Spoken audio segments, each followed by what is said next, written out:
ये कहानी है एक ब्लाइंड बॉय की जो जन्म से ही देख नहीं सकता, बट उसका सपना वर्ल्ड का मोस्ट पावरफुल सॉर्सरर बनना है और मैजिक से अपनी आंखों को ठीक करना है। लोग उसका मजाक बनाते हैं, उस पर दया दिखाते हैं, बट लोग ये नहीं जानते कि उसको गॉडेस की तरफ से हीरो बनने का टाइटल मिला है, जिससे उसकी सभी लिमिट्स ब्रेक की जा सकती हैं। चलो तो देखते हैं क्या कुनोन अपने सपने को पूरा कर पाएगा और बन पाएगा मोस्ट पावरफुल सॉर्सरर। कूनो एक ऐसा लड़का था जिसका जन्म एक फैंटेसी दुनिया में हुआ था और उसके चेहरे पर हीरो स्कार था जो कि बहुत ही रेयर माना जाता है। ये निशान उसे एक होली नाइट ने दिया था, पर इसकी कीमत उसे अपनी आंखों की रोशनी हमेशा के लिए गवा कर चुकानी पड़ी। कूनो को कभी पता ही नहीं चला कि देखना आखिर होता क्या है। वो अक्सर अपने पेरेंट्स से पूछता कि देखने का एहसास कैसा होता है। उसके पापा जवाब देते कि देखने का मतलब है रंगों को महसूस करना, भगवान की बनाई इस खूबसूरत दुनिया को निहार पाना। और भाई अगर तुम्हें बड़ी बड़ी बैडी एनिमीज को ढूंढना है तो ये बहुत जरूरी है। दूसरी तरफ उसकी माँ कहती कि आंखों का जाना उस हीरो स्कार के सामने कुछ भी नहीं है जो उसे मिला है। उनके लिए ये एक छोटी सी कीमत थी। कूनो अक्सर अपने घर की मेड्स को अपने अंधेपन पर तरस खाते सुनता, जिससे वो काफी चिढ़ जाता था। उसे बस एक नॉर्मल बच्चे की तरह ट्रीट होना पसंद था। जल्द ही उसे एक मैजिक इंस्ट्रक्टर दिया गया, पर वो इस आइडिया का बिल्कुल फैन नहीं था, क्योंकि उसे समझ नहीं आता था कि जो बंदा देख ही नहीं सकता उसके लिए मैजिक क्या ही उखाड़ लेगा। एक मेड उसे उस कमरे की तरफ ले जाती है जहां उसका नया ट्यूटर इंतजार कर रहा था। कूनो गुस्से में मेड से पूछता है कि मैजिक सीखने का क्या फायदा जब वो खुद चल तक नहीं सकता और हर वक्त किसी का हाथ पकड़ना पड़ता है। मेड उसकी फ्रस्ट्रेशन समझती है और बताती है कि उसके माथे पर वाटर क्रेस्ट है, जिसका मतलब है कि उसके पास कमाल की मैजिकल पावर है, खास करके वाटर मैजिक के लिए। अगर वो ये सीख ले तो वो अपने लिए और दुनिया के लिए करिश्मे कर सकता है। कूनो को इस पर यकीन तो नहीं होता, पर वो बहस नहीं करता, क्योंकि मेड दरवाजा खोल देती है जहां उसका ट्यूटर जेन उसका वेट कर रही थी। वो blue head nerd baddie Kuno का बड़े प्यार से स्वागत करती है और अपना इंट्रोडक्शन देकर पहला लेसन शुरू करती है। ये लेसन कूनो के लिए काफी आसान निकलता है और वो तुरंत एक सिंपल स्पेल से अपने स्टाफ को गीला कर देता है। जेन उसकी टैलेंट की तारीफ करती है। तब कूनो पूछता है कि उसने मैजिक से आखिर किया क्या। जेन समझाती है कि उसने बस एक छोटा सा स्पेल यूज किया, जिससे एक आंख की पुतली यानी आईबॉल के साइज का पानी का एक गोला बना। ये सुनते ही कूनो को अचानक एक रियलाइजेशन होती है और वो अपनी आंखों को पकड़ लेता है। जेन डर जाती है। उसे लगता है कि कूनो शायद उन वोक स्नोफ्लेक्स में से है जो किसी मजाक पर भी ऑफेंड हो जाते हैं। पर कूनो अचानक चिल्लाता है कि अगर वो आईबॉल के साइज का पानी का ब्लॉब बना सकता है तो वो अपनी खुद की आंखें भी बना सकता है। अब उसने इन दो बातों को कैसे जोड़ा, ये तो मेरे लिए भी एक राज है। पर भाई एनिमे लॉजिक के आगे कोई बोल सकता है क्या। वक्त गुजरता है और अब कूनो पहले की तरह ईमो नहीं रहा। वो चीजों को महसूस करने में मजा लेने लगता है। हर तरह के खाने और कमरे की खुशबू उसे काफी पसंद आने लगती है। वो लेटिस चबाना शुरू करता है, भले ही उसे पता नहीं कि वो क्या खा रहा है, पर उसकी मेड उसे बड़े प्यार से सब बताती है और कहती है कि अब खाना बनाना उसके लिए ज्यादा रिवॉर्डिंग है, क्योंकि कूनो इसे इतना एंजॉय कर रहा है। आइको उसके चेहरे पर ब्लूबेरीज रगड़ने लगती है ताकि वो हर सेंस को समझ सके। पर तभी उसकी टीचर फ्लोरा वहां पहुंच जाती है, तो उसे पढ़ने जाना पड़ता है। फ्लोरा एकदम मम्मी वाइब वाली टीचर है और पूछती है कि आज वो क्या पढ़ना चाहता है। कूनो कहता है कि वो आज हिस्ट्री पढ़ना चाहता है, खासकर होली नाइट ह्यू की कहानी। फ्लोरा थोड़ी हैरान होती है, क्योंकि कूनो के अंधे होने की वजह वही होली नाइट है, पर मेड उसे इशारा कर देती है कि कोई बात नहीं। फ्लोरा कूनो से कहती है कि अगर उसे कहीं भी बुरा लगे या अनकंफर्टेबल फील हो तो वो उसे बता दे। कूनो कहता है कि फिक्र मत करो, उसे वो सब कुछ सीखना है जो वो सीख सकता है। जल्द ही उसे अपनी दुनिया की हिस्ट्री पता चलती है कि कैसे डीमंस और ह्यूमंस के बीच एक भयानक जंग हुई थी और इंसान हारने की कगार पर थे। शुक्र है कि इंसानियत की तरफ से एक हीरो निकला जिसका नाम ह्यू द होली नाइट था, जिसने डीमन किंग की तानाशाही को खत्म करके धरती पर शांति कायम की। लेकिन ह्यू को डीमन किंग ने एक श्राप दिया था। उस दिन के बाद से उसके खानदान की हर जनरेशन में कोई ना कोई बच्चा किसी ना किसी कमी के साथ पैदा होता है। किसी का पैर नहीं होता, किसी के दांत नहीं होते और किसी की आंखें नहीं होती। लोग ऐसे लोगों को हीरो का पुनर्जन्म कहने लगे, क्योंकि उनके पास वही हीरो वाला स्कार होता है। पर कूनो इस सोच को बिल्कुल नहीं मानता। उसका मानना है कि वो सिर्फ ह्यू का रीइंकार्नेशन नहीं है, वो अपनी एक अलग पहचान रखता है और उसकी मैजिकल पावर उसकी अपनी है, किसी मरे हुए हीरो का उधार नहीं। वो रोज मैजिक की प्रैक्टिस करता है और बेहतर बनता जाता है, इस उम्मीद में कि एक दिन वो अपनी वो आंखें खुद बना लेगा जिनके साथ धोखा हुआ है। पर इस सब की एक कीमत थी। ज्यादा प्रैक्टिस से उसका मैना और स्टैमिना दोनों खत्म हो जाते हैं। वो थक कर जमीन पर गिर जाता है और उसकी मेड उसे उठाकर अंदर ले जाती है। वो थोड़ा परेशान होकर उठता है कि अगर स्टैमिना नहीं बढ़ाया तो अपनी आंखें बनाने में तो सदियां लग जाएंगी। उसकी मेड आई को सजेस्ट करती है कि शायद उन्हें उसे गियर पर डालना चाहिए, बिल्कुल सैम सुलिक की तरह, और थोड़ी स्वॉट ट्रेनिंग के साथ वो इतना स्ट्रांग हो जाएगा कि जितने चाहे उतने स्पेल्स कास्ट कर सकेगा। कुनो इस बात से राजी हो जाता है और आइको बिना देर किए उसके लिए एक तगड़ा स्वॉर्ड मास्टर ढूंढने निकल पड़ती है। अगले ही दिन आइको को ओरू नाम के एक पुराने तलवारबाज मिलते हैं जो कुनो की ट्रेनिंग शुरू करवा देते हैं। पहले ही दिन वो बेसिक्स निपटा लेता है और तभी वहां जेन भी अपनी मैजिक क्लासेस के लिए हाजिर हो जाती है। जेन ये देखकर थोड़ी हैरान है कि लड़का इतनी कड़ी मेहनत कर रहा है। वो उससे पूछती भी है कि क्या उसे थोड़ा ब्रेक चाहिए, पर कुनो तुरंत तलवार साइड में रखता है और अगले लेसन के लिए अपनी वॉन्ड तैयार कर लेता है। जेन को लगता है कि पता नहीं इसमें अब कितनी जान बची होगी, इसलिए वो बस इतना चेक करने का फैसला करती है कि जो पिछली बार पढ़ाया था वो उसे याद भी है या नहीं। कुनो तुरंत स्पेल बोलता है, पर भाई एक वाटर बॉल बनाने के बजाय वो एक साथ 10 एकदम चमचमाती हुई पानी की बॉल्स खड़ी कर देता है। जेन की तो फटी की फटी रह जाती है। वो सोचने लगती है कि इसने इतनी जल्दी इस स्पेल पर कमांड कैसे हासिल कर ली। उसे एहसास हो जाता है कि ये लड़का बिल्ट डिफरेंट है। उसी दोपहर कुनो से मिलने रॉयल कैपिटल से एक खास मेहमान आती है, जो असल में वहां की प्रिंसेस मिरी है। जब से कुनो पैदा हुआ था तभी से उन दोनों की सगाई बिट्रोदल हो चुकी थी, क्योंकि कुनो एक नोबल परिवार से था और उसके पास हीरो का स्कार था, जो अपने आप में बहुत बड़ी बात थी। लेकिन मिरी उसे कुछ खास पसंद नहीं करती थी, क्योंकि पिछली बार जब वो आई थी कुनो एकदम मुंह ऐसा बना रहता था, उसके साथ कोई गेम्स नहीं खेलता था। उस दिन के बाद से वो इस बात से डरने लगी थी कि कहीं उसे पूरी जिंदगी एक ऐसे ही ब्रूडी मोफो के साथ न बितानी पड़ जाए। पर इस बार जब उसने कुनो को देखा तो वो दंग रह गई। वो एक नया ही इंसान लग रहा था। उसके चेहरे पर एक प्यारी सी स्माइल थी और उसने बड़े दिल से उसका मैंशन में स्वागत किया। वो तुरंत पूछती है कि क्या कुछ हुआ है, क्योंकि वो आज बदला बदला सा लग रहा है। कुनो जवाब देता है कि उसे मैजिक से इश्क हो गया है और उसे अपनी जिंदगी का एक नया मकसद मिल गया है। फिर वो माफी मांगता है कि पहले वो उसे ढंग से अटेंशन नहीं दे पाता था और बताता है कि उसके पास सुनाने के लिए बहुत कुछ है। अगले ही पल वो उसके सामने एक वाटर बॉल प्रकट करता है। मेरी एक्साइटेड और इम्प्रेस हो जाती है, पर कुनो तो यहाँ रिस्क दिखाने के मूड में था। वो उस वाटर बॉल की मदद से वहां एक शानदार रेनबो बना देता है, जो एकदम सुपर हिट रहता है। वो मेरी का हाथ पकड़कर उसे गार्डन घुमाता है, जहां दोनों अपनी जिंदगी के किस्से शेयर करते हैं। देखते ही देखते सूरज ढलने लगता है और मेरी को वापस कैपिटल जाने के लिए कैरेज में बैठना पड़ता है। अगले दिन कुनो फ्लोरा से कहता है कि वो एक परफेक्ट जेंटलमैन के सारे मैनर सीखना चाहता है, ताकि वो मिरी के लिए एक बेहतर पार्टनर बन सके। फ्लोरा उसकी इस सोच से काफी इंप्रेस होती है और उसे वो सारी कर्टसी और एटिकेट सिखाना शुरू करती है जो एक नोबल को आनी चाहिए। लेसन के बाद जेन अपनी क्लास के लिए आती है और कुनो का बदला हुआ अंदाज देखकर हैरान रह जाती है। वो उसे बड़े फॉर्मल तरीके से ग्रीट करता है और अब तक की हर चीज के लिए थैंक यू कहता है। जेन अब उसे बेसिक स्पेल से प्रमोट करने का फैसला करती है और समझाती है कि अब वो कॉम्प्लेक्स स्पेल्स की तरफ बढ़ेंगे, जिसमें उसे स्पेल के हर एक हिस्से यानी कॉम्पोनेंट्स के बारे में सोचना होगा। जैसे कि तुम पानी की विस्कोसिटी, गाढ़ापन, रंग और टेम्परेचर को बदल सकते हो और इसे लाखों तरीकों से यूज कर सकते हो। वो उसके सामने 2 वाटर बॉल्स बनाती है और उन्हें टच करने को कहती है। कुनो वो शेप्स पहले से ही फेमिलियर था, तो वो उन्हें तुरंत पकड़ लेता है और रियलाइज करता है कि एक गर्म है और दूसरी ठंडी। जेन बताती है कि ऐसे ही बदलाव एक मैजिशियन को दूसरे से अलग बनाते हैं। कुनो कॉन्सेप्ट समझ जाता है और एक वाटर बॉल बनाकर सामने रखे कप में गिरा देता है। वो आइको से कहता है कि इसे चख कर देखो। आइको थोड़ा कंफ्यूज होती है, पर बिना सवाल किए वो पानी पीती है। जैसे ही वो टेस्ट करती है उसके होश उड़ जाते हैं। वो बताती है कि इसका स्वाद तो एकदम एप्पल जूस जैसा है। जेन तो सदमे में चली जाती है। वो सोचती है कि मुझे इसे नया कुछ सिखाने के लिए पूरी रात जगना पड़ा और ये बंदा इसे तुरंत मास्टर कर लेता है। उसी रात कुनो अपने बेड पर एक हरा और एक लाल एप्पल लेकर बैठा रहता है। वो सोचता है कि वो स्वाद और खुशबू तो समझता है, पर ये कलर आखिर होता क्या है। जब तक वो रंगों को समझने का कोई रास्ता नहीं ढूंढ लेता, तब तक वो अपने मैजिक में बारीकियां नहीं ला पाएगा और अपनी मैजिकल आईबॉल्स बनाने का तो सवाल ही नहीं उठता। अगले दिन ब्रेकफास्ट पर उसके अंदर कुछ बदलता है। वो आइको से कहता है कि उसे बिना दूध वाली मिल्क टी चाहिए, जो सुनने में बेवकूफ़ी लगती है, पर आइको उसका मजाक नहीं उड़ाना चाहती, तो वो बस पानी मांगती है। वो हवा में एक वाटर बॉल बनाकर उसकी तरफ भेजता है और अचानक उसे रियलाइज होता है कि वो पूरी जिंदगी अलग अलग चीज़ों को फील करता आया है। क्या वही चीज़ें रंग हैं जो बाकी सब देखते हैं? वो एक ग्रीन एप्पल उठाता है और पूछता है कि क्या ये रेड है। आइको को लगता है कि लड़का पागल हो गया है। वो कहती है कि ये ग्रीन है, रेड नहीं। फिर वो दूसरा एप्पल उठाता है और पूछता है कि क्या ये रेड है। आइको कहती है हाँ, ये रेड ही है। तब कुनो उसे सरप्राइज कर देता है ये बोलकर कि उस बास्केट में 3 रेड एप्पल्स और 2 ग्रीन एप्पल्स हैं।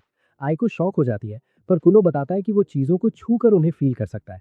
उसे लगता है कि अब वो पहचान सकता है कि हर रंग उसकी उंगलियों को कैसा फील होता है। ये एक बहुत बड़ी इंप्रूवमेंट थी और आइको तुरंत ये खबर उसके पापा को देने भागती है। पापा पूछते हैं कि क्या कुनो अब किताबें पढ़ सकता है। आइको जवाब देती है कि वो पेपर पर इंक को ट्रेस करके यानी महसूस करके पढ़ सकता है। अगली सुबह वो फिर से प्रैक्टिस शुरू करता है और एक बहुत बड़ी रेड वाटर बॉल समन करता है, ये कहते हुए कि जितनी बड़ी बॉल होगी वो रंग को उतनी ही बेहतर तरीके से सेंस कर पाएगा। तभी उसकी माँ उसे जोर से आवाज लगाती है, जिस वजह से उसका कंसंट्रेशन एकदम से टूट जाता है और वो पानी की बॉल उन दोनों के ऊपर गिर जाती है, उन्हें पूरा उस लाल लिक्विड में भिगो देते हुए। उसकी माँ तो ये सोचकर बेहोश हो जाती है कि पता नहीं उसके बेटे को क्या हो गया और वो पूरा खून से लथपथ है, जिसे देखकर कुनो खुद कंफ्यूज हो जाता है। पर आइको उसे समझाती है कि खून का रंग भी लाल होता है और इसी वजह से उसकी मम्मी इतना डर गई हैं। जब ये सब हो रहा होता है, जेन दूर से खड़ी ये सब देख रही होती है और सोचती है कि कुनो जो करिश्मे कर रहा है वो उसने आज तक कभी नहीं देखे। वो हैरान है कि क्या इस लड़के में वो टैलेंट है कि वो दुनिया का सबसे कीमती खिताब हासिल कर सके और एक सेरुलियन विजर्ड बन जाए। कुछ दिन और बीत जाते हैं और अब कुनो ने हाइड्रोमांसी के बारे में पढ़ना शुरू कर दिया है। वो अपने होराइजन्स को एक्सपैंड करने की कोशिश कर रहा है ताकि देख सके कि वो और किस किस चीज में माहिर है।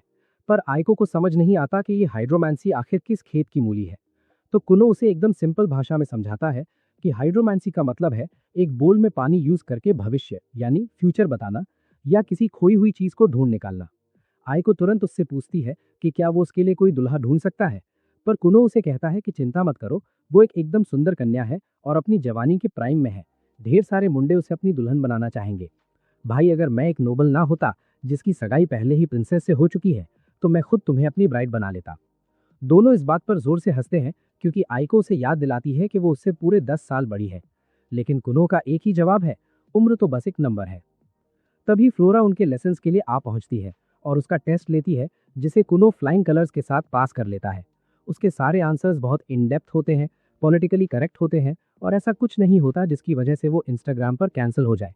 वो सोचता है कि फ्लोरा ने उसे इस लेवल पर लगभग सब कुछ सिखा दिया है और उसे डर लगने लगता है कि कहीं उसने उसे हज को रिजर्व करना यानी लड़कियों को पटाना कुछ ज्यादा ही अच्छे से तो नहीं सिखा दिया, क्योंकि वो अब हर लड़की के साथ फ्लर्ट करने की कोशिश करता है। तभी कुनो उसे टी ऑफर करता है और उसे भी रिजर्व करने लगता है और फ्लोरा को चिंता होने लगती है कि कहीं ये लड़का किसी मी टू मूवमेंट में ना फंस जाए। पर फिर वो सोचती है कि ये पहले से तो बेहतर ही है, क्योंकि पहले वो हमेशा उदास और घमंडी रहता था, कम से कम अब वो अपनी जिंदगी एंजॉय तो कर रहा है। उसी रात आइको कुनो को बताती है कि उन्हें तैयार होना होगा क्योंकि उसके पिता ने उसे अपने मैंशन पर बुलाया है। वो तुरंत तैयार हो जाता है और दोनों उस ठंडी रात में निकल पड़ते हैं। आइको के हाथ में एक टॉर्च है और वो ठंड की वजह से शिकायत कर रही है। कुनो डिसाइड करता है कि वो कुछ करेगा और अपने मैजिक से पानी के 2 बड़े ब्लॉब्स बनाता है। पर आइको ये देखकर हैरान रह जाती है कि वो पानी एकदम गर्म और सॉफ्ट है। वो उसे अपने चेहरे पर दबाती है और कहती है कि वो ऐसे पानी के बेड पर सोना पसंद करेगी। कुनो कहता है कि फिक्र मत करो, ये तो बस एक प्रोटोटाइप है और वो ऐसे ढेर सारे प्रोडक्ट्स तैयार करने वाला है। फिर वो आइको से ईमानदारी से पूछता है कि क्या उसने पिछले कुछ दिनों में कोई गलती की है और क्या उसके पापा ने उसे गुस्से में बुलाया है। उसे वो पिछली बात याद आती है जब लाल पानी की बॉल की वजह से उसकी मम्मी फेंट हो गई थी और उसके पापा काफी भड़क गए थे। आइको उसे समझाती है कि वो सब कुछ परफेक्टली कर रही है, तो पिता के गुस्सा होने की कोई वजह नहीं होनी चाहिए। जल्द ही वो मैंशन पहुंचते हैं और थोड़ी गर्मी पाने के लिए तुरंत अंदर घुस जाते हैं। वहां घर का बटलर और उसका बड़ा भाई उनका स्वागत करते हैं। कुनो अपने बड़े भाई को देखकर बहुत खुश होता है क्योंकि उनकी मुलाकात रोज नहीं होती, पर उसका भाई बताता है कि उनके पास वक्त कम है क्योंकि पेरेंट्स उनका सोलार में इंतजार कर रहे हैं। बड़ा भाई उन्हें रास्ता दिखाता है और रास्ते में कुनो से पूछता है कि क्या उसे गाइड करने के लिए उसका हाथ पकड़ना है, पर कुनो मना कर देता है और कहता है कि अब वो अपने आसपास के माहौल को बेहतर सेंस कर सकता है, तो उसे चलने में कोई दिक्कत नहीं होगी। उसका भाई उस पुराने वक्त के बारे में सोचता है जब कुनो हमेशा अपने ईमो स्टेट में रहता था और उसे घर के अंदर भी कहीं ले जाने के लिए उसका हाथ पकड़ना पड़ता था। वो इतने कम वक्त में कुनो के अंदर आए बदलाव को देखकर सच में दंग रह जाता है और उसे बेस्ट विशेस देता है। जल्द ही वो दरवाजा खटखटाते हैं और अंदर एंटर करते हैं। पिता उसे बताते हैं कि मिस फ्लोरा का कहना है कि उन्होंने एक नोबल बच्चे को सिखाने लायक सब कुछ सिखा दिया है और आगे की पढ़ाई के लिए एक फॉर्मल स्कूल जाना जरूरी होगा। कुनो जवाब देता है कि वो स्कूल नहीं जाना चाहता क्योंकि वो अपनी डिसेबिलिटी की वजह से किसी क्लासमेट या टीचर के लिए प्रॉब्लम क्रिएट नहीं करना चाहता। यही नहीं, वो क्लेम करता है कि उसके पास अपने खुद के प्लान्स हैं और उसने डिसाइड कर लिया है कि उसे कौन सा रास्ता पकड़ना है और उसमें स्कूल कहीं नहीं आता। उसके पिता ये सुनकर हंसने लगते हैं। भाई, अगर मैंने अपने पापा से ये कहा होता तो उन्होंने मेरी बैंड बजा दी होती। उसके पिता कहते हैं कि उन्हें भी लगता है कि नॉर्मल एजुकेशन नॉर्मीज के लिए है, पर क्योंकि नोबल लोगों के लिए ये कानूनन मैंडेटोरी है, उन्हें किंग से रिक्वेस्ट करके कुनो के लिए एक एक्सेप्शन यानी छूट मांगनी पड़ी। कुनो कहता है कि उसे अभी से नेपोटिज्म की बू आ रही है और उसके पिता उसे चुप रहने और जो मिल रहा है उसे लेने को कहते हैं बिना ज्यादा वोक बने। इसके साथ ही कुनो अपने असली सवालों पर आता है और अपनी पॉकेट मनी बढ़ाने की मांग करता है, ये कहकर कि वो बहुत मेहनत कर रहा है। पर एक पक्के कैपिटलिस्ट पिग की तरह उसके पिता मना कर देते हैं और वार्निंग देते हैं कि अगली बार उसने गार्डन वाला ब्लड इंसिडेंट जैसा कोई ड्रामा किया तो वो 6 महीने तक उसकी पॉकेट मनी बंद कर देंगे। तभी उसकी माँ बीच में कूद पड़ती हैं ताकि टॉपिक चेंज कर सके और भटकी हुई गाड़ी को वापस ट्रैक पर ला सके। उसके पिता को याद आता है कि आखिर उन्होंने कुनो को यहाँ क्यों बुलाया था और वो उसे समझाते हैं कि भले ही वो स्कूल छोड़ने के फैसला से सहमत है, पर उसे प्रिंसेस मिरी के साथ अपने फ्यूचर के बारे में भी सोचना चाहिए। नोबल परिवार में स्कूल जाना अपब्रिंगिंग का एक बहुत बड़ा हिस्सा होता है और लोग शायद मिरी का मजाक उड़ाएंगे कि उसका होने वाला पति ढंग से स्कूल तक नहीं गया। हैरानी की बात यह है कि कूनो ये सब समझ जाता है और स्कूल जाने के लिए राजी हो जाता है। वो कहता है कि ये थोड़ा हैसल तो होगा, पर वो नहीं चाहता कि उसकी वजह से प्रिंसेस को किसी की बातें सुननी पड़े। उसके पिता कहते हैं कि फिक्र मत करो, क्योंकि नेपोटिज्म और करप्शन की ताकत से उन्होंने सेटिंग कर ली है। कूनो को सिर्फ 5 बार स्कूल जाना होगा फाइनल एडवांस्ड एग्जाम्स देने के लिए, और उन्हें पास करके वो ग्रेजुएट हो जाएगा। कूनो को ये एक विन विन सिचुएशन लगती है, तो वो तुरंत हाँ कह देता है। उसका बड़ा भाई उसे तसल्ली देता है कि वो अकेला नहीं होगा, क्योंकि वो और प्रिंसेस मिरी भी वही एग्जाम देने वाले हैं, तो सब एक साथ ग्रेजुएट हो पाएंगे। उसकी मम्मी इतनी एक्साइटेड हो जाती हैं कि उनका बेटा स्कूल जाएगा, वो तुरंत आइको को बुलाती हैं, क्योंकि अब कूनो के कोट और कपड़ों के लिए ढेर सारी मेजरमेंट्स लेनी होंगी। इससे पहले कि वो जाएं, उसके पिता इक्शियो को वापस बुलाते हैं और वार्न करते हैं कि जब कूनो स्कूल में होगा तो कुछ दुश्मन नोबल्स उसे और मिरी को अप्रोच करने की कोशिश कर सकते हैं, और ये उसकी जिम्मेदारी होगी कि वो सब संभाल ले। इक्शियो वादा करता है कि वो हमेशा उनके साथ रहेगा और अपने छोटे भाई की हिफाजत करेगा। अगली बार जब प्रिंसेस मिरी उससे मिलने आती है, वो बहुत खुश होती है ये जानकर कि वो उसके साथ स्कूल जाएगा। वो कहती है कि वो खुद उसे पूरा स्कूल घुमाएगी और सब दिखाएगी। कूनो मजाक में कहता है कि शायद दूसरे नोबल्स को ये बात पसंद ना आए जो उससे प्यार करते हैं, और वो जेलस हो जाएं, पर मिरी उसे कहती है कि फिक्र मत करो, ऐसा कुछ नहीं होगा। कूनो पूछता है कि क्या वो अपने स्कूल में पॉपुलर नहीं है और कोई लोनर है, पर वो बताती है कि वो प्रिंसेस है तो ऑब्वियसली बहुत पॉपुलर है, और कम से कम 5 लड़के तो ऐसे हैं जो उसे पटाने के लिए मरे जा रहे हैं। कूनो सोचता है कि ये सब आगे चलकर प्रॉब्लम बन सकता है, इसलिए वो सेल्फ डिफेंस के लिए एक अलग मैजिक स्टाफ लेने का फैसला करता है। फाइनली निकलने का दिन आ जाता है और कूनो इक्शियो के साथ तैयार होता है। सबकी नजर कूनो पर ही है, क्योंकि अपने नए केप और केन के साथ वो एकदम डैशिंग लग रहा है। वो कैरेज में बैठने से पहले थोड़ा तशन दिखाता है, और फिर अपने वाटर मैजिक से वैगन की व्हील्स पर पानी की एक पतली लेयर चढ़ा देता है, ताकि रास्ता स्मूथ रहे और झटके ना लगे। इक्शियो कूनो के आइडियाज से काफी इंप्रेस होता है, जबकि कूनो बस इस बात से खुश है कि उसकी मैजिकल स्किल्स का रियल लाइफ में कोई यूज तो है, वरना जेंडर स्टडीज या एंथ्रोपोलॉजी की डिग्री लेकर क्या ही होता। उसका भाई वो पुराना वक्त याद करता है जब कूनो एक उदास ईमो बच्चा था, और एक बार इक्शियो का ध्यान भटका तो वो गिर गया और किसी छोटी बच्ची की तरह रोने लगा था। कूनो उसे कहता है कि वो पुराना वक्त था, अब वो इतना स्ट्रांग हो चुका है कि पूरी इंसानियत को पीछे छोड़ सकता है। इक्शियो थोड़ा डर जाता है, क्योंकि उसका छोटे भाई की बातें अब हीरो के रीइंकार्नेशन से ज्यादा किसी डीमन किंग जैसी लगने लगी हैं, पर वो इन ख्यालों को झटक देता है जब वो एकेडमी पहुंचते हैं। कूनो देखता है कि मिरी बाहर ही उसका वेट कर रही है, और वो तुरंत उससे फ्लर्टिंग शुरू कर देता है, जबकि उसका बड़ा भाई वहां ऑकवर्ड होकर खड़ा रहता है। म्यूलिस एकेडमी में कदम रखते ही कूनो थोड़ा ओवरवेल्म्ड महसूस करता है, क्योंकि उसे हजारों आवाजें सुनाई दे रही हैं और सैकड़ों स्टूडेंट्स की प्रेजेंस महसूस हो रही है। वो सोचता है कि पुराना कूनो होता तो डर के पीछे हट जाता, पर अब उसके मैजिक ने उसे कॉन्फिडेंस दिया है। वो मिरी का हाथ पकड़कर अंदर चला जाता है। लड़कियां उसे देखते ही फैन हो जाती हैं और कहती हैं कि ये नया लड़का किसी स्टूडेंट से ज्यादा कहानियों का प्रिंस लग रहा है। यहाँ तक कि प्रोफेसर जो उसे घुमाने आई थी वो भी हैरान रह गई। उसने सुना था कि कूनो बहुत शाय है, पर रियलिटी तो कुछ और ही थी। वो उसे आवाज देती है और अपना इंट्रो प्रोफेसर कास्ट के रूप में देती है। कूनो उनका शुक्रिया अदा करता है और अपने भाई और मिरी को बाय कहता है, जो लंच पर मिलने का वादा करते हैं। जब प्रोफेसर उसे स्कूल घुमा रही थी, कूनो को अंदाजा भी नहीं था कि उसने अभी से ढेर सारे दुश्मन बना लिए हैं, वो बुलीज जो कूनो के आने से पहले यहाँ के राजा बने बैठे थे। कास्ट कूनो को एक अलग क्लासरूम में ले जाती है और बताती है कि ग्रेजुएशन के लिए उसे 5 एग्जाम्स देने होंगे। वैसे तो एग्जाम्स के बीच गैप होता है, पर क्योंकि किंग और उसके बाप ने डायरेक्ट ऑर्डर दिए हैं तो उन्हें एक साथ कर दिया गया है। कूनो सीरियस होकर कहता है कि ये नेपोटिज्म का साफ केस है, जिसे वो बिल्कुल सपोर्ट नहीं करता। कास्ट कहती है कि वो किसी पॉलिटिकल लफड़े में नहीं पड़ना चाहती और उसे रिक्वेस्ट करती है कि वो अपना वोक एक्टिविज्म उससे दूर ही रखे।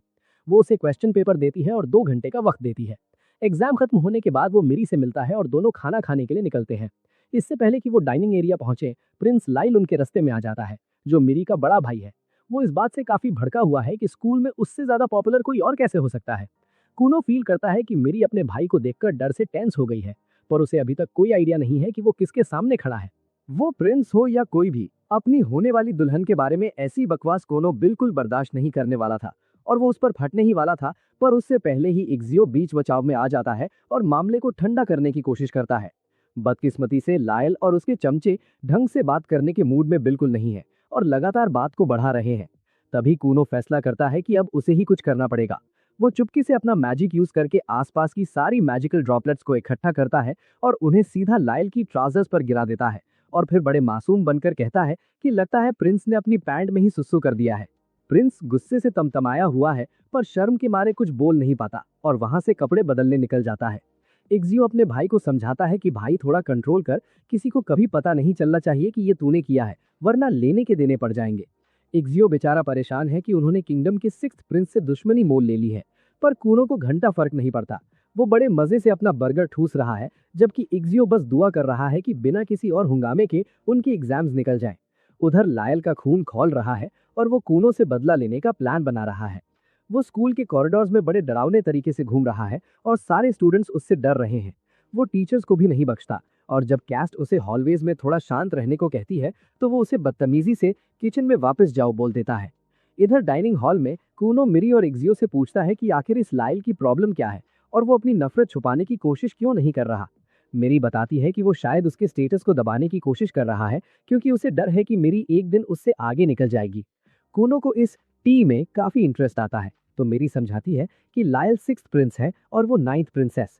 नॉर्मल हायरार्की में वो उससे नीचे है, पर क्योंकि उसकी एंगेजमेंट एक ऐसे बंदे से हुई है जिसके पास हीरो स्कार है तो उसका सोशल स्टेटस तेजी से ऊपर जा रहा है और यही बात लायल को हजम नहीं हो रही। मिरी कहती है कि अब जब से कूनो ने अपना सोशल डेब्यू किया है उन दोनों का स्टेटस लायल से ऊपर हो गया है और वो बस रेलेवेंट रहने की कोशिश में ये सब नौटंकी कर रहा है। कूनो को ये पॉलिटिक्स बहुत बोरिंग लगती है। मिरी उसे यकीन दिलाती है कि अगर वो कोई मैजिशियन या होली स्कार वाला बंदा ना भी होता तब भी वो उससे एंगेजमेंट करके खुश रहती। कूनो अपना रिस्क दिखाते हुए कहता है कि वो भी उसका मंगेतर बनकर बहुत खुश है और अगली बार जब वो उसके डैड से मिलेगा तो शुक्राना जताने के लिए उनके आगे घुटनों के बल बैठ जाएगा, भले ही वो किसी और मर्द के आगे कभी न झुके। इसके बाद वो कहता है कि शायद उसे प्रिंस लायल से अपनी हरकत के लिए माफी मांगनी चाहिए, पर मेरी और इग्जियो दोनों उसे साफ मना कर देते हैं। उनका कहना है कि ये आइडिया किसी ऐसी लड़की को डेट करने से भी बुरा है जो अभी भी अपने एक्स के साथ दोस्त है। थोड़ी देर बाद कूनो का फाइनल एग्जाम शुरू होने वाला होता है तो वो टेस्ट से पहले जेन के साथ मैजिक की प्रैक्टिस करता है। रोज की तरह वो पानी का एक ब्लॉब समन करता है और जेन उसे आज इसका सेंसेशन बदलने को कहती है। कूनो तुरंत अपनी पावर से उस ब्लॉब को फ्रीज कर देता है और जब जेन उसे हाथ में लेती है तो वो कहती है कि ये टच करने में एकदम एप्पल जैसा लग रहा है। अब ये कैसे पॉसिबल है ये तो पता नहीं, पर नर्ड बैडीज हमेशा सही होती है। वो कूनो को कहती है कि वो अलग अलग चीजों को छूकर उनका एहसास समझे और फिर उन्हें अपने मैजिक में यूज करे। अब इस मौके का फायदा उठाकर जेन को छू लेने या थोड़ी ग्रास टच करने के बजाय कूनो स्कूल पहुंचते ही एक घोड़े को सहलाना शुरू कर देता है। इग्जियो बाहर आता है और अपने भाई की ये सस हरकतें देखकर दंग रह जाता है, पर वो उसे उसके हाल पर छोड़ देता है। तभी मिरी उनका स्वागत करने भागी चली आती है और कूनो थोड़ा एक्स्ट्रा ड्रामेटिक होकर कहता है कि आज स्कूल में उनकी मुलाकात का आखिरी दिन है तो उसे ऐसा लग रहा है जैसे दुनिया ही खत्म होने वाली हो। इसके बाद वो अंदर जाता है जहां कैस्ट उसे बताती है कि आज उसका फाइनल एग्जाम बाकी सारे स्टूडेंट्स के साथ होगा। कूनो ये सुनकर थोड़ा शॉक्ड होता है पर एक्साइटेड भी है क्योंकि पहली बार उसे असली स्कूल लाइफ का फील मिलने वाला है। वो कैस्ट की तरफ मुड़ता है और कहता है कि वो उनके स्पेशल रूम में उनके साथ बिताए वक्त को बहुत मिस करेगा और कैस्ट को इस बात से बिल्कुल फर्क नहीं पड़ता कि ये सुनने में कितना इनअप्रोप्रिएट लग रहा है। वो कूनो से कहती है कि वो बस उस पर नजर रखेगी और उसे टेस्ट के लिए बेस्ट ऑफ लक बोलती है। इग्जियो नोटिस करता है कि कूनो और कैस्ट काफी क्लोज हो गए हैं और कूनो हाँ में जवाब देता है कि एग्जाम्स के दौरान उन्होंने बहुत बातें की हैं। वो बताता है कि कैस्ट ने टीचर बनने का एग्जाम सिर्फ इसलिए दिया था क्योंकि वो एक लड़के के पीछे पागल थी, पर वो लूजर फेल हो गया और सिर्फ कैस्ट पास हुई। अब वो टीचर है और वो बेरोजगार घूम रहा है और कैस्ट को खुद समझ नहीं आ रहा कि वो अपनी लाइफ के साथ क्या कर रही है। इग्जियो और मेरी दोनों बेचारी कैस्ट की मेंटल हेल्थ के बारे में सोचकर परेशान है कि वो एक बच्चे के साथ ऐसी बातें कर रही है। तभी कुछ स्टूडेंट्स उन्हें बीच में ही रोक देते हैं क्योंकि वो कूनो को लेकर क्यूरियस है। कैस्ट उसे अपना इंट्रोडक्शन देने को कहती है और कूनो खुद को मिरी का फियांसे और इग्जियो का छोटा भाई बताता है। सब बिना किसी वजह से इम्प्रेस हो जाते हैं। कूनो कहता है कि वो ये देखकर खुश है कि उसके भाई और मंगेतर के दोस्त भी हैं क्योंकि अब तक कोई उनके पास नहीं आया था तो उसे लगा कि वो दोनों लोनर्स हैं। इग्जियो उसे कहता है कि इतना बेइज्जत मत कर हमें, और मेरी शर्माते हुए समझाती है कि उसने खुद अपने दोस्तों को दूर रहने को कहा था ताकि वो कूनो के साथ क्वालिटी टाइम बिता सके। कूनो माफी मांगता है कि वो उसके फीलिंग्स को समझ नहीं पाया और फिर से दोहराता है कि वो खुश है कि उनके दोस्त है। वो उनसे डायरेक्ट नहीं पूछना चाहता था कि क्या उनके दोस्त नहीं है क्योंकि वो बदतमीजी होती और मम्मी ने उसे बदतमीज नहीं बनाया। वो तो उन्हें ये बोलने ही वाला था कि कोई बात नहीं अगर तुम्हारे दोस्त नहीं है, और सिंपैथी कार्ड खेलते हुए बताने वाला था कि उसकी हालत तो और भी खराब है। बाकी सब तो उसकी नौटंकी पर यकीन कर लेते हैं, पर मेरी जानती है कि कूनो को दोस्त ना होने से कोई फर्क नहीं पड़ता। जल्द ही एग्जाम शुरू होने का वक्त हो जाता है और कूनो से कहती है कि पिजन के साथ खेलना बंद करे और अपनी सीट पर बैठे। मेरी उसे उसकी सीट की तरफ ले ही जा रही होती है कि अचानक लायल वहां प्रकट होता है और दोनों को धक्का देकर साइड कर देता है। वो मीरी पर एकदम भड़क रहा है क्योंकि वो पैंट वेडिंग वाला इंसिडेंट पैलेस तक पहुंच गया है और अब नौकर चाकर भी उसकी पीठ पीछे मजाक उड़ा रहे हैं। लायल को लगता है कि यहाँ सब एक जैसे हैं और सब उसकी बुराई कर रहे हैं क्योंकि किसी में उसके मुंह पर बोलने की हिम्मत नहीं है। वो गुस्से में अपनी मुट्ठी बनाता है, पर तभी कूनो अचानक उसका हाथ पकड़ लेता है। प्रिंस से अपना इंट्रो करवाते हुए वो कहता है कि उस दिन उसे ढंग से ग्रीट करने का मौका नहीं मिला, पर वो अपने होने वाले साले साहब यानी ब्रदर इन लॉ के साथ काफी अच्छी दोस्ती करना चाहता है। पूरी क्लास ये देखकर दंग रह जाती है, क्योंकि कुछ चमचों के अलावा लायल के पास जाने की हिम्मत किसी में नहीं है। दूसरी तरफ लायल के लिए ये पहली बार था जब किसी ने उसे इस तरह ग्रीट किया हो, और उसे समझ नहीं आ रहा कि रिएक्ट कैसे करे। कूनो जोर जोर से उसका हाथ मिलाने लगता है, और लायल बेचारा अपना हाथ छुड़ा ही नहीं पा रहा, चाहे वो कितनी भी कोशिश कर ले। वो थोड़ा वोक बनने की कोशिश करता है और कूनो को कहता है कि उसने उसे हाथ लगाने या बात करने का कंसेंट नहीं दिया है। लेकिन कूनो उसकी बात को पूरी तरह इग्नोर कर देता है और कहता है कि लायल के हाथ काफी मर्दाना है और वो चाहता है कि ये हाथ उसके गले के पास हो। भाई ये सुनते ही लायल के होश उड़ जाते हैं और वो तुरंत मीरी की तरफ मुड़ता है, ये पूछते हुए कि उसके होने वाले पति के साथ आखिर प्रॉब्लम क्या है। जवाब देने के बजाय मीरी जोर जोर से हंसने लगती है, क्योंकि उसने कभी सपने में भी नहीं सोचा था कि लायल इतना शर्मा यानी ब्लश कर सकता है। लायल और भी ज्यादा एम्बैरस हो जाता है जब पूरी क्लास मीरी के साथ मिलकर उस पर हंसने लगती है। वो गुस्से में कूनो को अपना हाथ छोड़ने का ऑर्डर देता है। कूनो आखिरकार उसे छोड़ देता है और मामला शांति से सुलझ जाता है। फिर कैस्ट एग्जाम शुरू करती है और जब शीट्स चेक हो जाती हैं तो वो अनाउंस करती है कि सब पास हो गए हैं। सब लोग बहुत खुश हैं और कूनो सेलिब्रेट करता है कि वो अपने भाई और मंगेतर के साथ ग्रेजुएट हो गया। उसी शाम वो घर के लिए निकलता है और सबको गुड बाय कहता है। इस अनोखे पर दिल जीतने वाले लड़के को विदा करते वक्त सब उदास है, और यहाँ तक कि लायल भी कूनो से मिलने के बाद थोड़ा बदला बदला सा लग रहा है। अगले दिन जेन के साथ उसके मैजिक लेसन्स फिर से शुरू होते हैं और वो उसे एक छोटा सा तूफान यानी टाइफून बनाने को कहती है। कूनो वो बनाता है और फिर जेन के कहने पर उसे 10 वाटर बॉल्स में बांट देता है, उन्हें अलग रंग देता है और उनका टेक्सचर तक बदल देता है। जेन इससे सेटिस्फाइड है, पर कूनो के पास अभी दिखाने के लिए और भी बहुत कुछ है। वो कहता है कि उसने हाल ही में कुछ नया सीखा है और फिर एक वाटर ब्लॉब को एक सफेद कबूतर में बदल देता है जो बिल्कुल असली की तरह उड़ने लगता है। जेन घुटनों के बल गिर जाती है। उसे एहसास हो जाता है कि कूनो अब ऑफिशियली उससे कहीं बेहतर जादूगर यानी सॉर्सरर बन चुका है और अब उसे सिखाने की उसकी नौकरी खत्म होने वाली है। वो टी टाइम के वक्त कूनो को यह सच बताने का फैसला करती है और उसे मेंटली तैयार रहने को कहती है, क्योंकि उसके पास एक शॉकिंग न्यूज है। कूनो आइको को वहां से भेज देता है और फिर जेन से मजाक में पूछता है कि क्या वो कोई देवी है जो दूसरी दुनिया से उसे सिखाने आई थी और अब उसे वापस अपने दिव्यलोक जाना होगा। जेन को यह आइडिया काफी फनी लगता है, पर वो इसे ज्यादा सीरियसली नहीं लेती। वो कूनो को बताती है कि अब उसके पास उसे सिखाने के लिए कुछ नहीं बचा है और वो अब उससे बेहतर मजिशियन बन चुका है। कूनो खड़ा हो जाता है और कहता है कि वो उसे जाने नहीं देना चाहता। उसका मानना है कि जेन ने जो छोटे छोटे ट्रिक्स निकाले थे उसे बिजी रखने के लिए और अपनी नौकरी बढ़ाने के लिए, उनकी वजह से उसने मैजिक को किसी नॉर्मल क्लास से कहीं बेहतर तरह से समझा है। सबसे बड़ी बात, वो जेन का एहसानमंद है, क्योंकि उसी ने उसे मैजिक से आंखें बनाने के लिए इंस्पायर किया था। वो उसे अपना टीचर बनाए रखने के लिए गिड़गिड़ाने लगता है और उसकी सैलरी बढ़ाने तक का ऑफर दे देता है। पर जेन पहली बार ईमानदारी दिखाती है और बताती है कि उसे अब तक जरूरत से ज्यादा पैसे मिले हैं और अब उसके पास सिखाने को कुछ नहीं है। वो कूनो को सजेस्ट करती है कि उसे अब किसी बहुत बड़े टीचर से सीखना चाहिए, पर कूनो मना कर देता है। वो जिद करता है कि उन्हीं ट्रिक्स की वजह से वो इतना ग्रो कर पाया है और वो चाहता है कि जेन उसे आगे भी ऐसे ही धोखे में रखे, यानी डिसीव हिम फर्दर।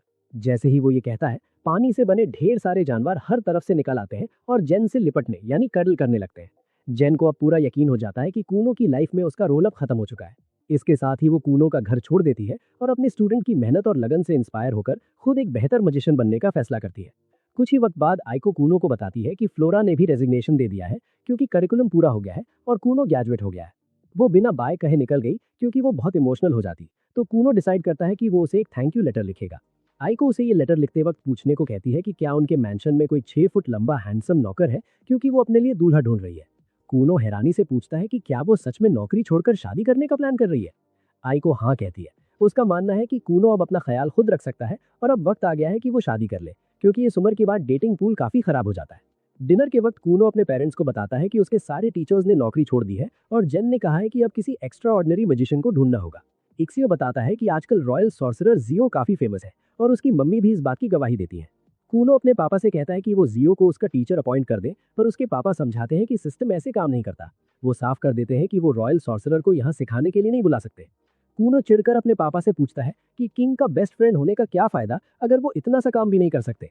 कूनो के पापा बताते हैं कि सिर्फ किंग या उनके ऑथराइज्ड लोग ही रॉयल सॉर्सरर से मिल सकते हैं, जो किले से बाहर बहुत कम निकलते हैं और आम लोगों से तो बिल्कुल नहीं मिलते। कूनो अब अपने पिता की मजबूरी समझ जाता है, पर उसके पास इसका एक सोल्यूशन पहले से ही रेडी है। वो अपने डैड से कहता है कि अगली बार जब वो किंग से बात करने रॉयल पैलेस जाएंगे तो वो भी उनके साथ चलेगा और वहां जानबूझकर खो जाएगा। फिर कुछ प्लॉट आर्मर और किस्मत के सहारे रॉयल सॉर्सरर्स उसे ढूंढ निकालेंगे और उसे अपना स्टूडेंट बना लेंगे। कुनो के डैड उसे थोड़ा डांटते हैं और कहते हैं कि भाई ये एनिमे और के ड्रामा देखना बंद कर दो, क्योंकि रियल लाइफ में चीजें इतनी फिल्मी नहीं होती। वो कहते हैं कि इस प्लान के कामयाब होने की कोई गारंटी नहीं है, पर कुनो एकदम कॉन्फिडेंट है कि उसे जो चाहिए वो उसे मिलकर रहेगा। वो अपनी मम्मी से मदद मांगता है और क्योंकि वो अपने बेटे की हर बात मानती हैं, वो कुनो के डैड से गिड़गिड़ाती हैं कि कुछ तो कीजिए।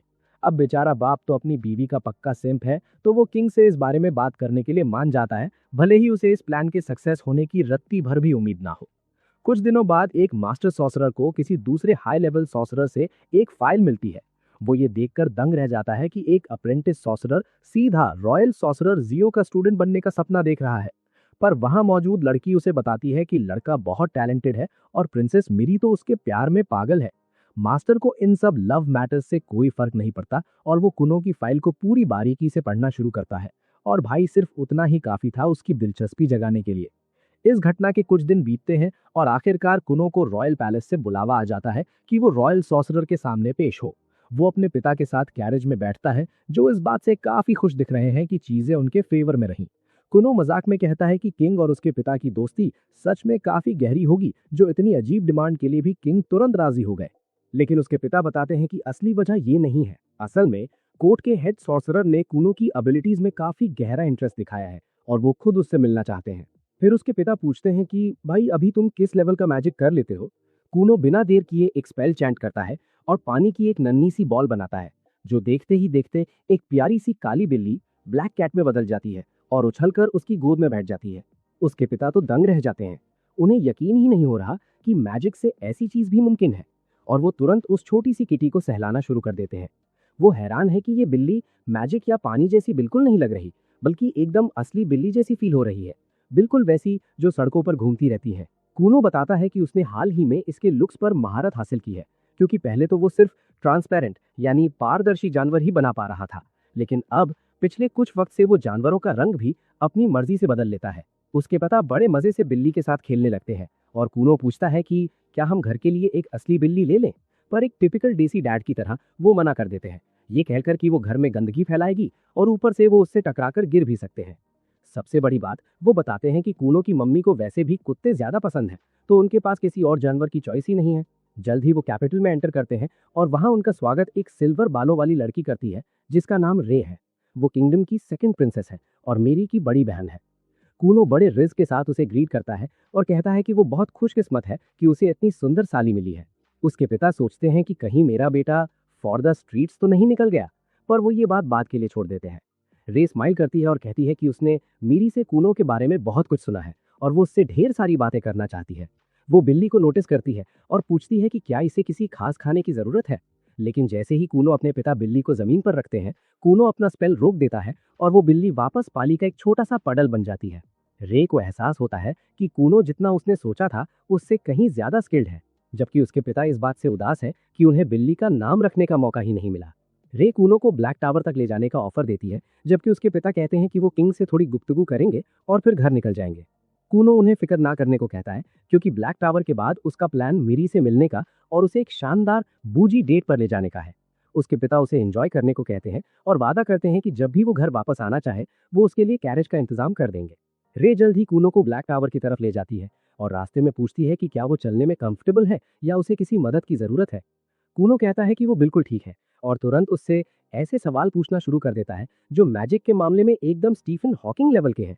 रे बेचारी थोड़ा कंफ्यूज हो जाती है।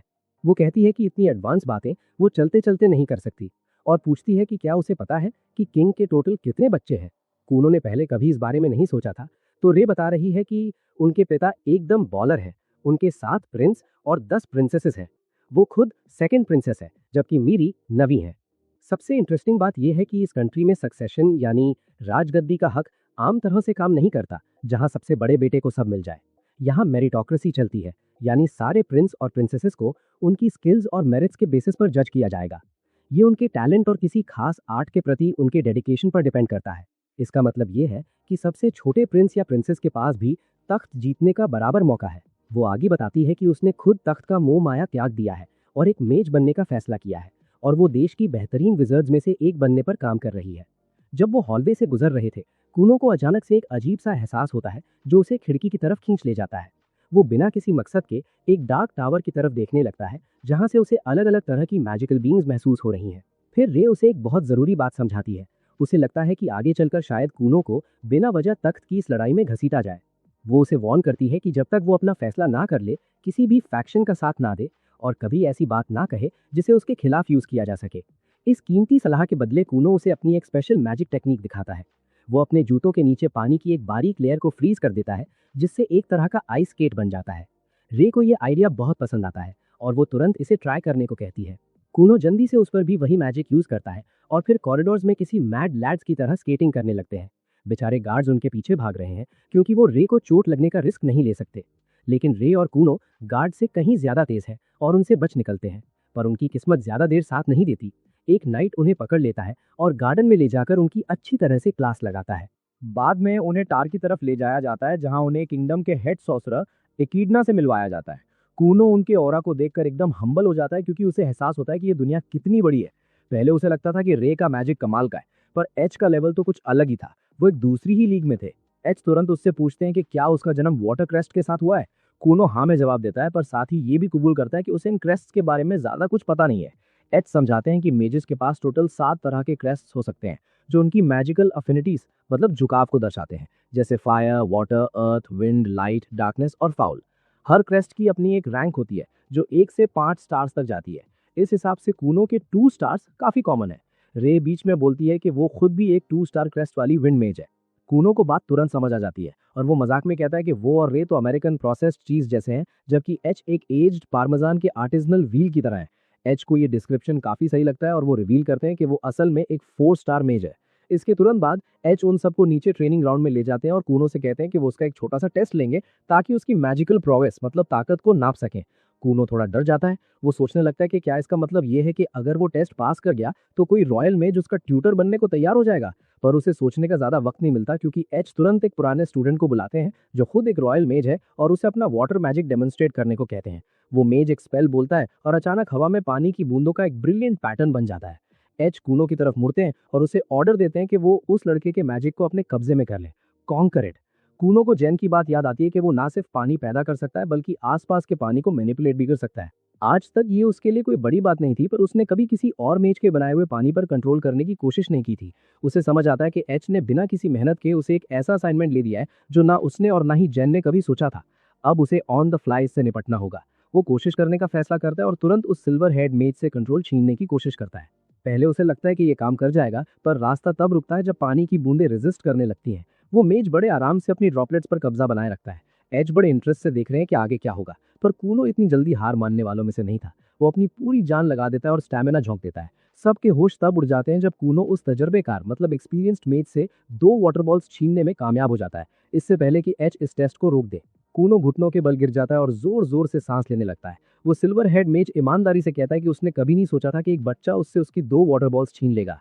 वो एच से कहता है कि वो इस लड़के को अपना शागिर्द बनाने के लिए तैयार है, पर तभी बाकी मेजेस भी चिल्लाने लगते हैं कि वो भी कूनो को सिखाना चाहते हैं। एच सबको चुप रहने को कहते हैं क्योंकि वो देखना चाहते हैं कि कूनो और क्या कर सकता है, और वो उसे कुछ नया क्रिएट करने को कहते हैं। कूनो तुरंत अपने वाटर मैजिक से एक ट्रैम्पोलिन बना देता है और एच उस पर बच्चों की तरह उछलने लगते हैं। उन्हें बड़ा मजा आ रहा है। बाकी मेजेस भी लाइन में लग जाते हैं क्योंकि वो समझना चाहते हैं कि ये काम कैसे करता है और क्या वो इसे दोबारा बना सकते हैं। एच कूनो से कहते हैं कि वो चाहते हैं कि वो आज रात कासल में ही रुके ताकि वो उसकी बाकी एबिलिटीज देख सके। कूनो मना कर देता है और कहता है कि बदकिस्मती से आज मेरी के साथ उसकी डेट है, तो उसे डिनर पर ले जाना होगा। तभी रे उससे पूछती है कि क्या वो मैजिक से दूसरे जानवर या शायद इंसान भी बना सकता है। कूनो कहता है कि वो दोनों कर सकता है और तुरंत अपनी मेड के शेप में पानी की एक गुड़िया बना देता है। ये अभी परफेक्ट नहीं है क्योंकि गुड़िया थोड़ी ट्रांसलूसेंट है मतलब पारदर्शी है, और उसकी मूवमेंट्स भी अभी एकदम नेचुरल नहीं है। सिल्वर हेड मेज पूछता है कि क्या वो इन डॉल्स से कुछ भी करवा सकता है। कूनो बताता है कि एक बार उसने इन्हें उड़ाने की कोशिश की थी, पर वो काफी अजीब और डम लग रहा था। एच तुरंत एक्साइटेड हो जाते हैं और कूनो को डेमो देने पर मजबूर करते हैं। वो डॉल के साथ खेलने लगता है, उसे हवा में बार बार ऊपर नीचे भेजता है, जिससे कासल के आधे लोग डर जाते हैं, जिस वजह से उसे एक बार फिर डांट पड़ती है और सबको माफी मांगनी पड़ती है। शाम होते ही एच कूनो को बताते हैं कि वो टेस्ट में कामयाब हो गया है और वो खुद कूनो के लिए एक सॉर्सरर असाइन करेंगे ताकि वो बेहतर मैजिक सीख सके। कूनो बहुत खुश होता है और अपने पापा को बताने जाता है, पर उसके पापा पहले से ही भड़के हुए हैं क्योंकि उन्होंने कुछ ही घंटों में अपने बेटे की 2 बार शिकायत सुन ली है। वो उसे इर्रिस्पॉन्सिबल होने के लिए अच्छी तरह सुनाते हैं। जल्द ही उसके पापा मैंशन के लिए निकल जाते हैं और कूनो वहां रे के साथ रह जाता है। रे को एहसास होता है कि अगर वो जल्दी नहीं निकले तो कूनो डिनर के लिए लेट हो जाएगा। रे कहती है कि उन्हें मैजिक यूज करना होगा वरना वो वक्त पर नहीं पहुंचेंगे। वो एक एक्सपेरिमेंट करते हैं। कूनो पानी का एक बबल बनाता है और रे अपनी विंड मैजिक से उसे अलादीन के मैजिक कारपेट की तरह आगे ढकेलती है। वो आसमान में उड़ते हुए मीरी के कमरे के पास पल भर में पहुंच जाते हैं। पर अफसोस रे लास्ट में मैजिक कम करना भूल जाती है और उसे एकदम बंद कर देती है, जिस वजह से दोनों धड़ाम से नीचे गिरते हैं। नाइट डारियो उन्हें आज तीसरी बार पकड़ लेता है और गुस्से में उन्हें एक लंबा लेक्चर देना शुरू कर देता है, जबकि बेचारी मेरी अपनी सुंदर ड्रेस में अपने प्रिंस चार्मिंग का इंतजार कर रही है। मेरी भी कूनो का वेट करते करते एकदम परेशान हो रही है। वो अपने कमरे में इधर उधर टहल रही है और सोच रही है कि उसका होने वाला दूल्हा आखिर आएगा भी या नहीं। उसकी मेड उसे शांत करने की कोशिश करती है, ये कहकर कि कूनो शायद अकेडमी में ज्यादा देर रुक गया होगा और इसलिए उसे आने में देरी हो रही है। शुक्र है कि थोड़ी ही देर में दरवाजे पर दस्तक सुनाई देती है और मेड देखती है कि एक गार्ड बाहर इंतजार कर रहा है।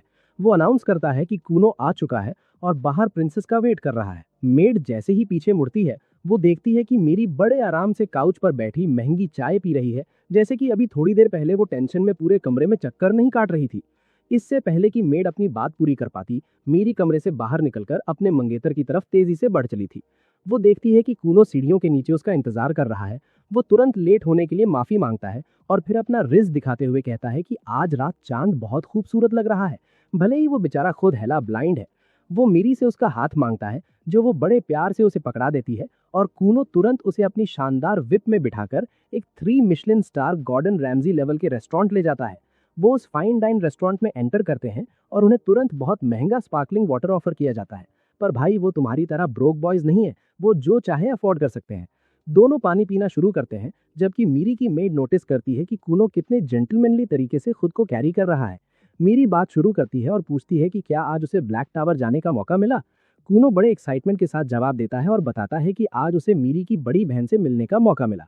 वो कहता है कि टावर में उसने जितने भी मेजेस देखे सब एक से बढ़कर एक थे, खासकर सेकंड प्रिंसेस रे। वो उसे ये भी बताता है कि उसने मेज टेस्ट पास कर लिया है, पर उसे अभी तक ये नहीं पता कि उसका नया टीचर कौन होने वाला है। कूनो प्रिंसेस के साथ लगातार फ्लर्टिंग जारी रखता है और मीरी भी अपनी रात काफी एंजॉय कर रही है। भले ही उसकी मेड को कूनो थोड़ा क्रिंज लग रहा हो, पर भाई यंग लव है तो चलता है। डिनर खत्म होने के बाद कूनो मीरी को अचानक सरप्राइज कर देता है। वो उसका हाथ पकड़ता है और कहता है कि भले ही अभी हम कभी कभार ही ऐसे डिनर पर आ पा रहे हैं, पर जब हमारी शादी हो जाएगी तो हमारी हर रात ऐसी ही शानदार होगी। ये सुनकर वो मेड भी हैरान रह जाती है, जिसने बहुत सारी बुक टॉक रील्स देखी हैं। उसे लगने लगता है कि कूनो इतना भी क्रिंज नहीं है जितना वो सोच रही थी। मीरी किसी तरह अपने इमोशंस को कंट्रोल करती है और एकदम एलिगेंट बनी रहती है, पर जैसे ही वो अपने कमरे में पहुंचती है, वो खुशी के मारे किसी छोटी बच्ची की तरह हंसने लगती है और उन सब बातों के बारे में सोचती है जो कूनो ने उससे कही हैं। कुछ दिन बीत जाते हैं और कूनो अपने मैंशन वापस लौट आता है। वो अपनी स्टडी में बैठकर रिपोर्ट लिख रहा होता है जब आइको उसे आवाज देती है, जो कपड़े धो रही थी। वो कूनो से मदद मांगती है। कूनो तुरंत अपने वाटर मैजिक का एक नया वेरिएशन यूज करता है और ढेर सारा झाग वाला पानी बनाता है, जो मिनटों में